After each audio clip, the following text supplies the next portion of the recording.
Sydney is a city of millions, where thousands of people leave home every morning and return each night expecting the ordinary.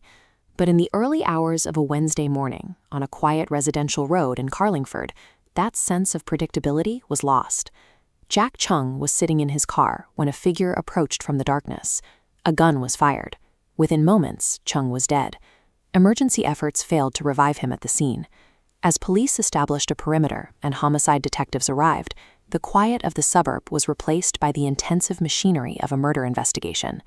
Reviewing evidence from the night, investigators found a detail that immediately changed their understanding of the attacker. Surveillance footage from the area reportedly captured a figure in dark clothing walking away from the vehicle. There was no sign of panic or a chaotic escape.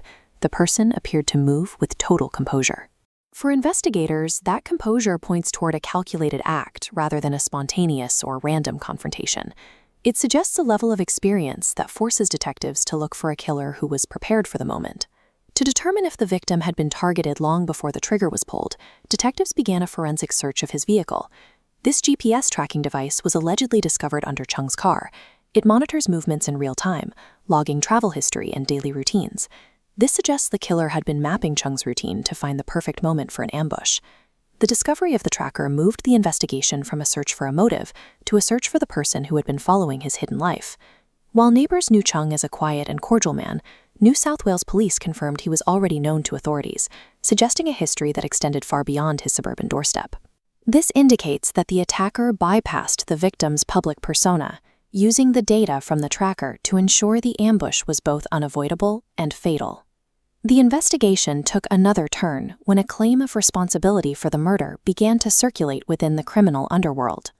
A message was sent purporting to claim the killing in the name of the Albanian mafia.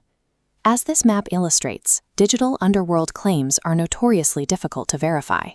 Using a powerful name is often an attempt to build reputation or intimidate rivals. Detectives must determine if this message is a genuine lead or if opportunists are exploiting a high-profile homicide.